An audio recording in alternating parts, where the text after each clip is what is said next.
Welcome to today's Explainer. We're looking at the three major macro trends truly defining 2026. You see, we're currently in the midst of some incredibly profound overlapping global shifts. To really make sense of this new landscape, we need to follow the data. So today we're going to unpack our immediate physical crises, the immense strain on international finance, and a rapidly widening technological divide. So you might be wondering, what overlapping forces actually define global stability right now? That's the overarching question we have to ask ourselves when looking at the latest data from the World Bank, the Carnegie Endowment, and the Human Development Reports. Global stability isn't just about geopolitics anymore, right? It's like a giant, intricate web. A disrupted shipping lane impacts fertilizer prices, which then puts pressure on international debt models, all while an explosive new technology consumes massive amounts of energy. These forces aren't operating in a vacuum. They are compounding. To ground our analysis in the immediate human stakes, let's just look at this number: 45 million. According to the World Food Program, that is the estimated number of additional people who could be pushed into acute hunger by mid-2026 if our current conflicts and market disruptions drag on. It's an absolutely staggering figure, and it's the very real consequence of the systemic frictions we're about to explore. Okay, let's dive into this. Here is our roadmap. Number 1, the 2026 food crisis. 2, fixing global debt analysis. And 3, the AI technological divide. Let's get right to it. Part 1, the 2026 food crisis. Specifically, we'll be looking at supply chains and market volatility. Take a look at the trajectory here. Global agricultural prices had actually been easing up a bit through 2025, but recently, we've seen some really dangerous, uneven spikes across key staples. Now, things might have looked somewhat stable in the first quarter of 2026, but the forward-looking indicators are definitely flashing warning signs of rising inflationary pressure. By early 2026, maize and wheat prices were sitting 20% and 7% higher, respectively, than their January 2020 baselines.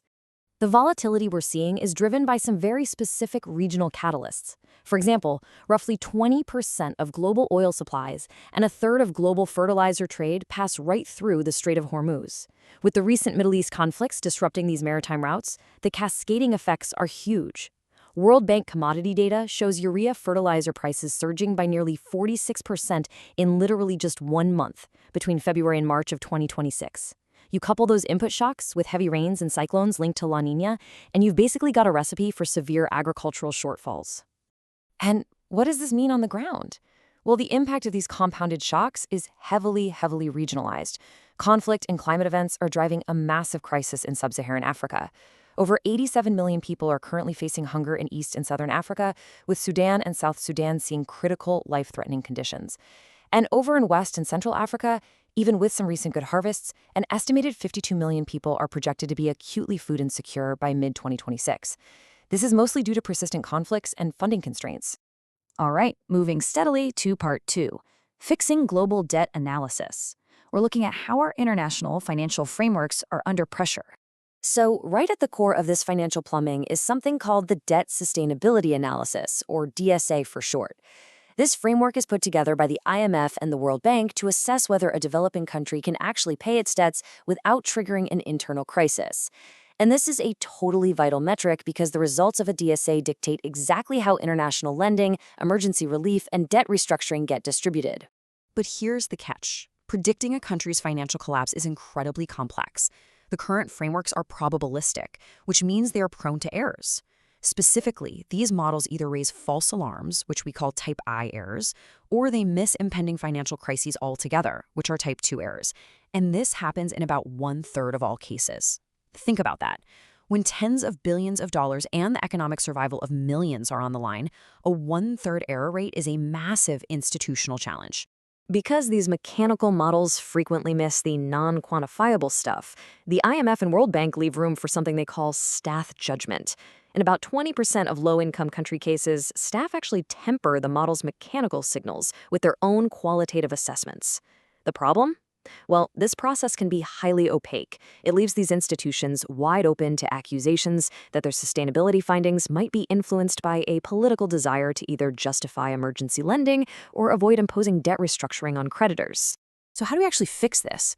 The Carnegie Endowment's primary recommendation is pretty straightforward: a clean, definitive separation of powers.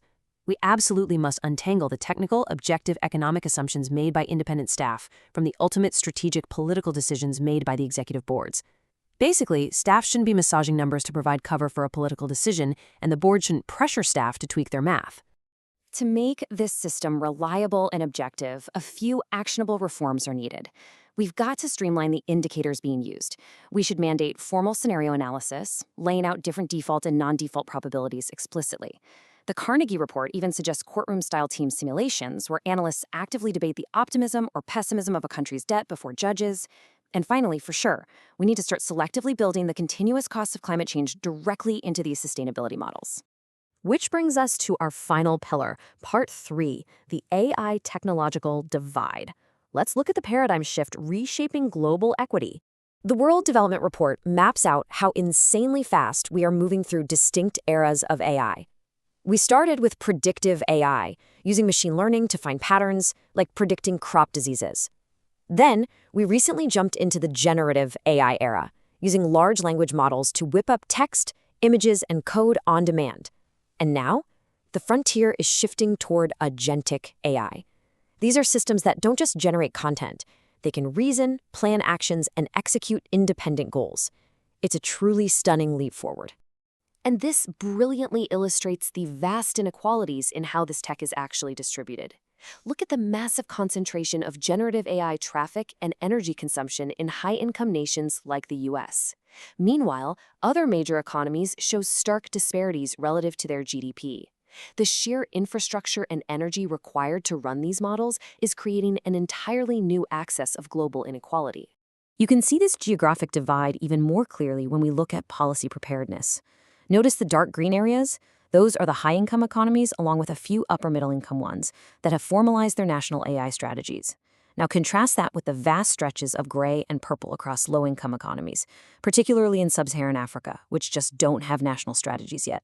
The gap between those prepped for the AI revolution and those left behind is quickly becoming institutionalized. Here's a really fascinating insight from Anthropic data on how populations actually interact with AI. Users in countries with low per capita AI adoption prefer to delegate tasks entirely to the AI, focusing purely on automation. On the flip side, users in economies with high per capita AI usage treat the technology more like a collaborative tool, preferring a learning-based interaction or augmentation. So the tech divide isn't just about who has access. It's fundamentally altering human-machine workflows around the world. But, perhaps the most profound realization is how this completely connects back to our very first pillar. As this Bloomberg quote perfectly summarizes, thirsty AI creates another climate risk. The data centers powering generative and agentic AI require colossal amounts of electricity and millions of gallons of water just for cooling. This massive resource strain directly stresses global energy markets and the exact same climate systems that are driving the agricultural failures and food crises we talked about earlier. The loop is closed. Which leaves us with a critical, overarching question to ponder. As AI usage continues to accelerate, placing unprecedented demands on our energy grids, how will the global community balance this technological race with the 45 million people facing acute hunger and the fragile debt framework struggling to keep developing nations afloat? These are not separate issues, folks. They are one interconnected, systemic challenge. That wraps up our explainer for today. To really grasp the macro trends defining 2026, I highly encourage you to dig into the source material we utilized today: the World Bank updates, the Carnegie Endowment debt analysis, and the latest human development reports. Thanks so much for joining me, and as always, stay focused on the data.